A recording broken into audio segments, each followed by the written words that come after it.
Estamos aqui novamente na casa de Maurício para a leitura e comentário do Evangelho segundo o Espiritismo. E com essa finalidade, nós elevamos nosso pensamento pedindo a autorização da cúpula da casa, pedindo a proteção dos mentores desta casa e dos nossos protetores, para que o que aqui for falado seja realmente o que precisa ser ouvido por nós encarnados e os desencarnados que nos acompanham. Então, para dar início, nós faremos uma prece dizendo: Pai nosso que estais no céu, santificado seja o vosso nome. Venha a nós o vosso reino. Seja feita a vossa vontade, assim na terra como no céu. O pão nosso de cada dia, dai-nos hoje. Perdoa as nossas ofensas, como nós perdoamos a quem nos tem ofendido. Não nos deixes cair em tentações, mas livra-nos de todo mal. Amém. Então, com esta prece, nós damos início ao nosso trabalho, passando a palavra à nossa irmã encarregada do Evangelho no dia de hoje. Do Evangelho segundo o Espiritismo, capítulo 9. Bem-aventurados aqueles que são mansos e pacíficos. Instruções dos Espíritos. A cólera. Um espírito protetor, Bordeaux, 1863. Levados pelo orgulho, vos julgais mais do que sois, a ponto de não suportardes uma comparação que possa vos rebaixar, e vos considerais tão acima dos vossos irmãos, seja como espírito, seja em posição social ou em superioridade pessoal, que o menor paralelo vos irrita e vos fere. E o que acontece então? Ficais encolerizados. Procurai a origem desses acessos de demência passageira que vos igualam aos brutos e vos fazem a perder a razão e o sangue frio. Procurai o porquê disso, e encontrareis quase sempre por base o orgulho ferido.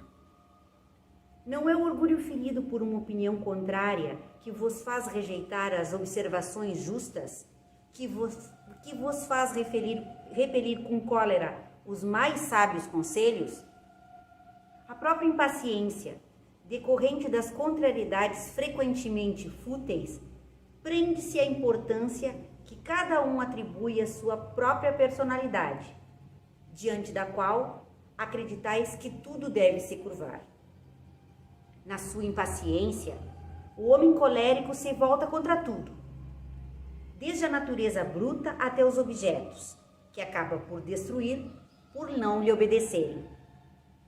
Se nesse momento ele pudesse ver-se a sangue frio, teria medo de si próprio ou se acharia ridículo. Que julgue por aí a impressão que deve causar aos outros. Ainda que seja por respeito a si mesmo, cumpre-lhe esforçar-se para vencer uma tendência que faz dele objeto de piedade. Se soubesse que a impaciência e a exaltação não resolvem nada, que alteram a sua saúde e até mesmo comprometem a sua vida, veria que ele próprio é a sua primeira vítima. Além disso, uma outra consideração deveria detê-lo: o pensamento de que torne felizes todos aqueles que o rodeiam. Se tem coração, não sentirá remorso em fazer sofrer os seres que mais ama? E que desgosto mortal se, num acesso de raiva, cometer um ato do qual tiver de se arrepender por toda a vida? Em resumo, o homem que tem um temperamento colérico não deixa de ter certas qualidades no coração, mas pode impedi-lo de praticar muito bem e pode levá-lo a praticar muito o mal. Isto basta para fazer esforços para dominá-la. O espírita deve ainda levar em conta uma outra razão. Ela é contrária à caridade e à humildade cristã. Nós temos nesta instrução dos espíritos, ditada por um espírito protetor, a análise de um dos vícios que nós trazemos ainda na nossa natureza, que é a cólera. Nós poderíamos desculpar dizendo que o nosso temperamento é afim com esse tipo de reação, que a nossa natureza humana já traz de milênios essa agressividade, essa impetuosidade de quando, ao mínimo motivo de contrariedade, nós reagimos de forma encolerizada. Mas isto já não cabe mais.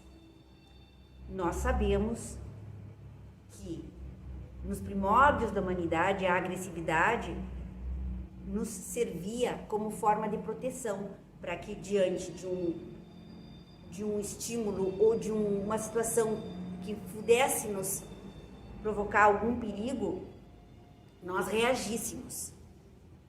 Só que nós não vivemos mais nos primórdios. Nós temos uma jornada evolutiva que fez com que nós tenhamos instrumentos que possam fazer com que nós tenhamos o controle das nossas emoções, ou pelo menos deveríamos ter. E sim, nós não podemos usar mais a nossa natureza biológica como desculpa, porque nós sabemos que através do Evangelho nós somos espíritos imortais e que essas más tendências não se resumem ao corpo. Essas más tendências, sim, são más tendências do nosso espírito, dessa nossa jornada de espírito imortal que nós viemos trazendo encarnação após encarnação, e que a causa primária dessa cólera não é essa raiva que nós trazemos, é o orgulho. Sim, nós somos seres em evolução que trazemos ainda chagas no nosso espírito. O orgulho, que nada mais é que a falta de humildade. A cólera, a raiva, é só uma resposta do nosso orgulho ferido. Nós ainda trazemos dessas inúmeras encarnações, e ainda nesta encarnação, um orgulho exacerbado, que nós não admitimos sermos comparados, sequer comparados a um irmão que nós consideramos inferior. Esse tipo de atitude já não cabe mais. Nós ainda vivemos numa sociedade altamente polarizada, altamente polarizada. E nós que nos propomos a sermos adeptos dessa doutrina do Cristo que prega o amor, a caridade, a humildade e o auxílio ao próximo, não podemos mais trazer na nossa personalidade, nos nossos atos, nas nossas palavras, esse tipo de atitude. Nós não podemos, nós temos consciência que vivemos numa sociedade ainda muito raivosa e que a atmosfera psíquica, a psicosfera da nossa sociedade ainda é muito odienta. E quando nós exacerbamos atitudes, pensamentos, nós ajudamos sim a propagar essa atmosfera de ódio. Então, cabe a nós, mais do que a qualquer outro irmão que não tenha essa consciência, de nos asserenarmos. Porque, como muito bem diz o Evangelho, nós somos a primeira vítima.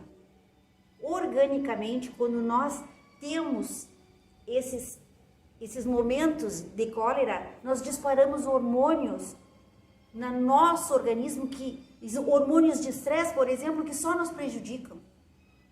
Mas se nós não formos pensar em nós, que pensemos nos nossos amores, nos nossos próximos, que não sejamos nós a causa de um lar em que a raiva, em que a cólera atinja o nosso companheiro, a nossa companheira, os nossos filhos, os nossos amigos, que não sejamos nós a semente da discórdia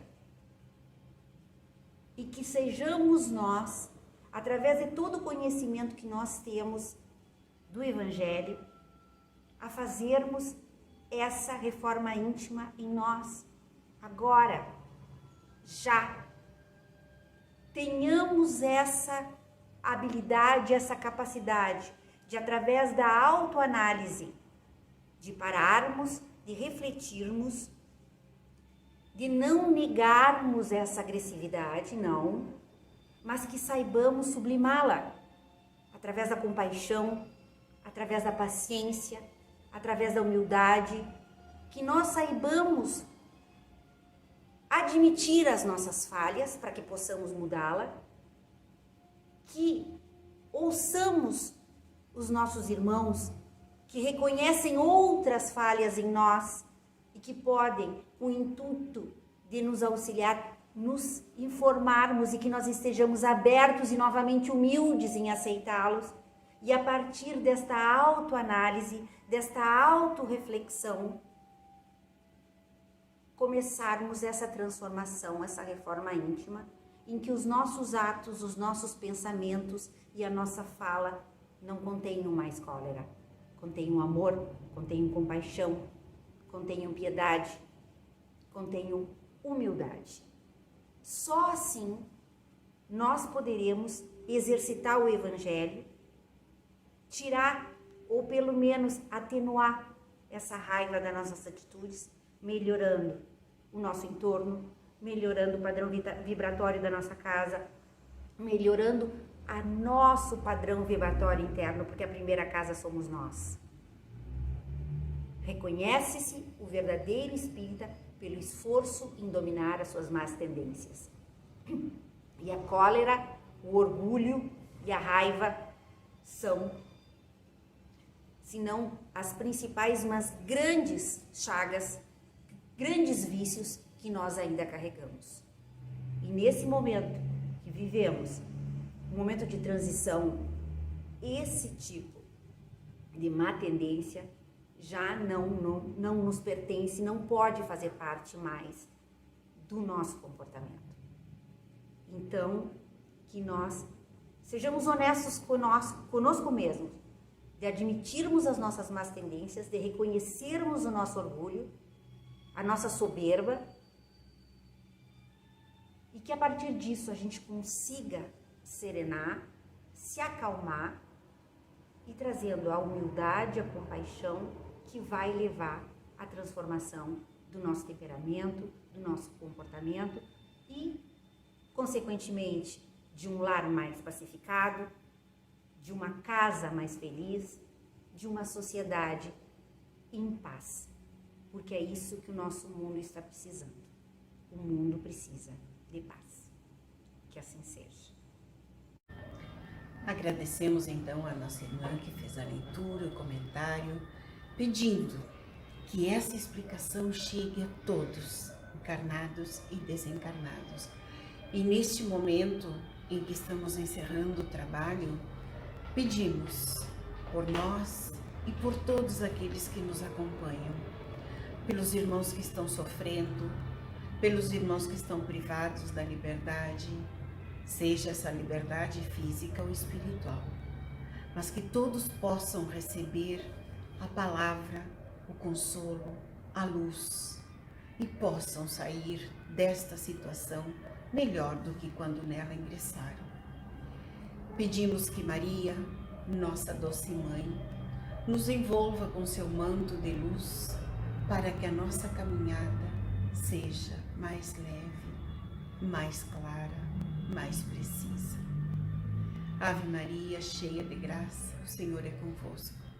Bendita sois vós entre as mulheres, bendito é o fruto de vosso ventre, Jesus. Santa Maria, Mãe de Jesus, rogai por nós, pecadores, agora e na hora do nosso desencarne. Que Que a paz e a luz permaneça sempre conosco.